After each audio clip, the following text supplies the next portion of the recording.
लोग भले दुर्भाव रखें लेकिन वो किसी के प्रति दुर्भाव नहीं रखता।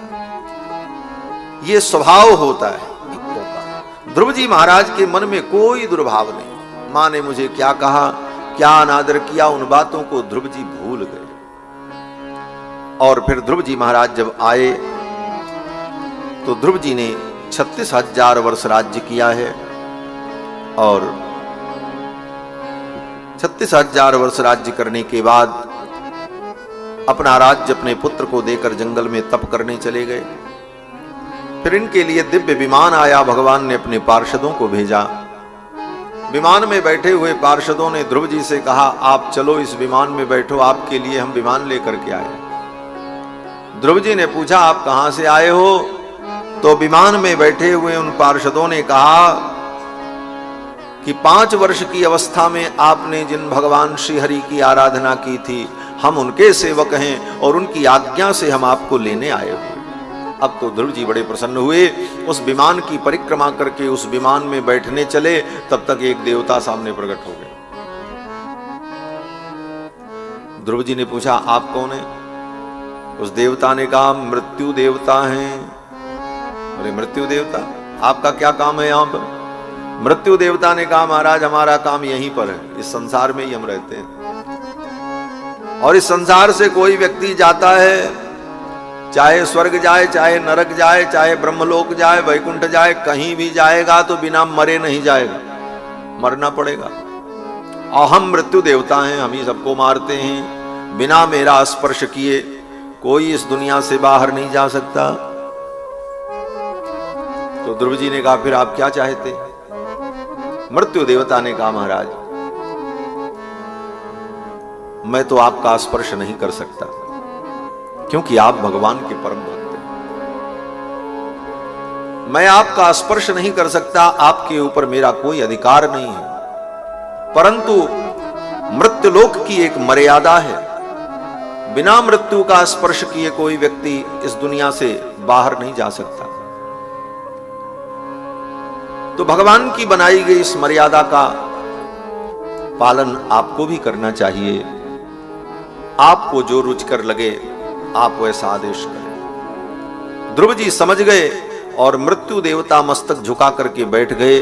मृत्यु देवता के मस्तक पर ध्रुव जी ने अपना पैर रखा और विमान में जाकर के बैठ गए। मृत्योर मूर्धनि पदम दत्वा, सुखदेव जी कहते हैं, मृत्यु के मस्तक पर पैर रखकर आरुरोहात भूतम गृहम, उस विमान में ध्रुव जी बैठे। इस कथा का क्या संकेत? इस कथा का यही संकेत है कि जिस मृत्यु पर कोई विजय प्राप्त नहीं कर सकता, लेकिन अगर जीवन में भगवान की उत्कट भक्ति हो तो मृत्यु पर भी विजय प्राप्त की जा सकती है। ये उपाय, तंत्र मंत्र, बड़े बड़े वैज्ञानिक शोधकर्ता आज तक शोध कर रहे हैं मृत्यु का विकल्प क्या है, लेकिन कोई विकल्प नहीं। भगवान की उत्कट भक्ति हो तो वो मृत्यु को भी जीत सकता है। और केवल सतयुग और त्रेता द्वापर में ही नहीं, आज के युग में मृत्यु का मतलब क्या है? ये शरीर हमारा छूट जाता है, इसी का नाम मृत्यु है।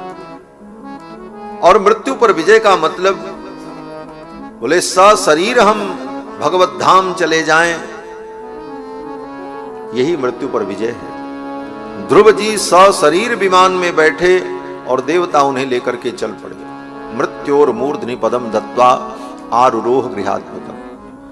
और ये केवल सतयुग त्रेता द्वापर में नहीं, आज कलयुग में भी ऐसे संभव है। कई उदाहरण हैं। श्री मीरा जी, मीरा जी का नाम सुना है। मीरा के प्रभु गिरधर नागर। मीरा का शरीर नहीं छूटा, किसी को मीरा का शरीर नहीं मिला।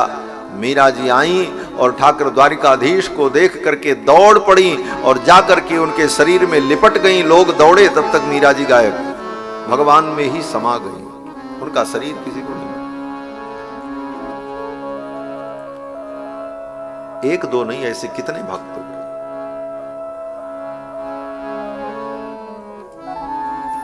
बीवी नाचियार एक मुगल कन्या थी, दिल्ली के किसी मुगल शासक की बेटी थी,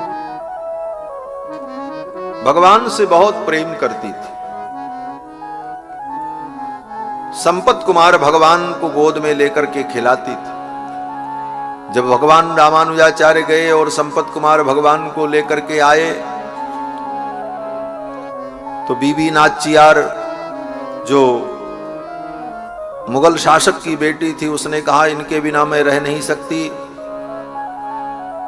और वो भी पीछे पीछे आई और रोती हुई भगवान की ओर दौड़ी। लोग रोकने चले तब तक वो भगवान में ही समाहित हो। आज भी आप जाओ तो कर्नाटक में एक तीर्थ है मईलकोटे, उस मईलकोटे तीर्थ में तिरुनारायण भगवान का मंदिर है, संपत कुमार भगवान। तो संपत कुमार भगवान की जो उत्सव मूर्ति है, उस उत्सव मूर्ति के चरणों के पास छोटी सी एक देवी की प्रतिमा बना करके स्थापित की गई। उस कन्या की, जो मुगल कन्या थी, बीबी नाचियार, क्यों बोले भगवान को प्राप्त हो गई तो भगवान की प्रिया है तो यह भी वंदनीय है, इसलिए उसकी भी मूर्ति बना करके स्थापित कर दी गई। आज भी पूजा होती है, लोग जाते हैं तो दर्शन करते हैं। बहुत से ऐसे भक्त हुए जिन्होंने मृत्यु पर विजय प्राप्त कर ली।